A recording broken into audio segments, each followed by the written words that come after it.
अपने या परिवारजनों से श्री गोपाल गोलोक धाम में एक या एक से अधिक गौएं पाल सकते हैं। इस पुनीत कार्य हेतु संपर्क करें श्री गोपाल गोलोक धाम, श्री रामेश्वरी भक्ति आश्रम ट्रस्ट, गोविंद धाम, अजबपुर कला, मोथरोवाला रोड, देहरादून, उत्तराखंड। अधिक जानकारी के लिए संपर्क करें 0135 253 2183, 09412 968738 और 09818 084516।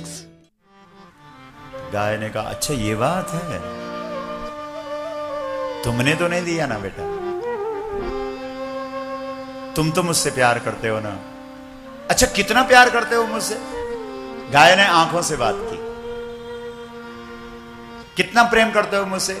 वशिष्ठ ने कहा, मां मां, जब तू मेरे आंगन से बाहर जाएगी तो वशिष्ठ के प्राण भी शरीर से बाहर हो जाए, इतना प्यार करता है। तू क्या समझती है कि तू मेरे घर से चली जाएगी और मैं जीवित रहूंगा? नहीं नहीं नहीं नहीं, जैसे तू मेरे आंगन से जाएगी वशिष्ठ के भी प्राण शरीर से बाहर निकल जाए बस। तो सुन लो मेरे भाई बहनों, जो प्रश्न था कि जब गाय के अंदर 33 करोड़ देवी देवता हैं तो गाय अपनी रक्षा क्यों नहीं करती, उस प्रश्न का उत्तर आ रहा है। गाय दो प्रकार की, एक गाय अबला है और एक गाय शबला है। अबला वो गाय है जिसके प्रति घर वालों का प्रेम नहीं। जब तक गाय ने दूध दिया तब तक तुमने उसको संभाला, जब उसने दूध देना बंद कर दिया तुमने उसे बाजार में छोड़ दिया, तो वह गाय अबला है, क्योंकि उसके लिए अब तुम्हारे दिल में कोई जगह नहीं है। जिस गाय के लिए तुम्हारे दिल में जगह नहीं है वो गाय अबला बन जाती है, और जो गाय अबला बन जाती है वो अपने जो उसका बल है, जो उसका ऐश्वर्य है, जो उसका पराक्रम है, उसे छुपा देती है। छुपाने की आदत गाय की होती है।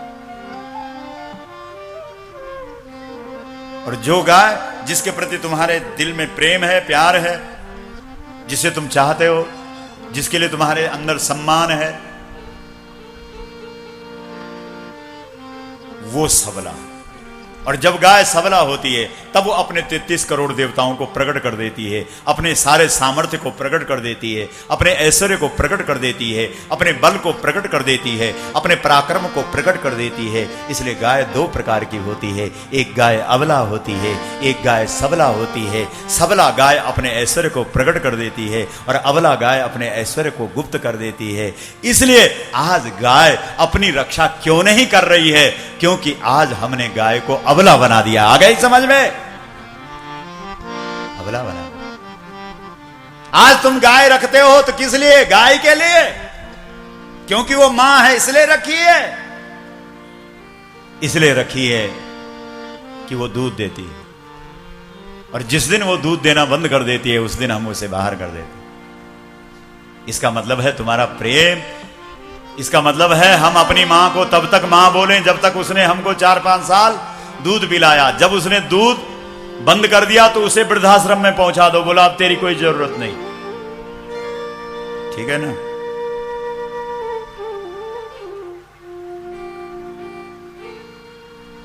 एक भाई अपनी मां को वृद्धाश्रम में ले जा रहा था। बुढ़िया मां रो रही थी, बेटा बेटा क्यों ले जा रहा मुझे? बोला मां तेरे लिए 2 नौकर रखूंगा, 4 कमरे वाला है वो मकान जो मैंने तेरे लिए हरिद्वार में खरीदा है, सारी सुविधाएं मां तेरे लिए होंगी। कभी कभी महीने में 1-2 चक्कर मैं भी मार दिया करूंगा। वह मां रोती रोती बोल रही थी अपने लाल को, अपने बेटे को हृदय से लगा के, बेटा मुझे भूखा रखना, मुझे पानी भी मत देखना, मुझे फर्श पर, नंगे फर्श पर सोने देना, लेकिन मुझे घर से बाहर न निकाल बेटा, मुझे वृद्धाश्रम नहीं जाना, मुझे घर में रहना है, मुझे खाना भी मत देना, मुझे डांटते रहना, मुझे सब स्वीकार है, लेकिन मैं घर नहीं छोड़ना चाहती हूं। समझ रहे हो? तुम क्या समझते हो कि मां जब वृद्धाश्रम में जाती है तो प्रसन्न होती है? आप क्या समझते हैं कि गाय जब गौशाला में जाती है तो प्रसन्न होती है? गाय के लिए गौशाला नहीं, गाय के लिए तो घर है। इस देश के अंदर वाल्मीकि रामायण उठा करके देखना, गोष्ठम मासाद्य तिष्ठन्तम भवनस्य समीपतः। राम के राजभवन की नींव बाद में पड़ती है, पहले गौ सदन खड़ा हो जाता है। इस देश में वास्तु शास्त्र भी यही कहता है कि जब तुम गृह आरंभ करते हो तो गृह आरंभ करने से पहले गाय को उस जगह पर ले जाओ जिस जगह पर गाय चली जाती है, उस जगह पर तुम घर बनाओ। तुम्हारा घर दिन दूना रात चौगुना उन्नति करेगा। तुम्हारे देश के अंदर आज भी परंपरा है, जिस धरती पर जिस स्थान पर मकान बनाया जाता है वहां से मिट्टी मंगाई जाती है और उस मिट्टी को सूंघा जाता है। क्या सूंघते हैं बोलो तो? तुम क्या समझते हो कि पंडित जी की नासिका में कोई अलग मशीन भगवान ने भरी है?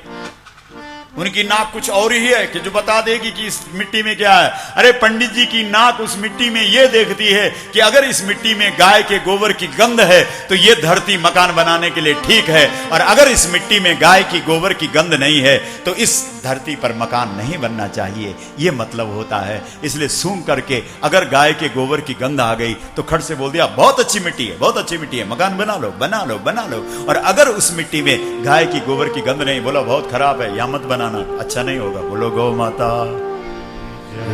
जय गौ माता जय गौ माता जय गौ माता जय गौ माता। समझ रहे? इसलिए गाय कितने प्रकार की हुई? 2 प्रकार की, एक अबला एक सबला। जो अबला है वो अपने ऐश्वर्य को अपने वैभव को गुप्त कर देती है, छुपा देती है। बस फिर कोई भी मार दे उसको, कोई भी कसाई।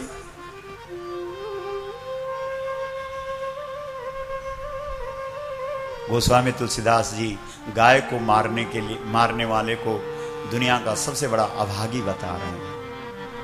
मारे से गाय नहारू लागी, मारे सी गाय नहारू लागी, मारे सी गाय नहारू लागी, सी गाय नहारू लागी। फिर पछीते हसी अंत अभागी, फिर पछीते हसी अंत अभागी। अरे ओ अभागी, आखिरी में बहुत पछताएगा जब बैतरणी नदी के पास जाएगा और गाय नहीं मिलेगी, जब उस नदी को पार नहीं कर पाएगा, जब अपना हिसाब किताब नहीं दे पाएगा, बहुत रोएगा, बहुत चिल्लाएगा, बहुत पछताएगा, बहुत तड़पेगा, बहुत दुखी होगा।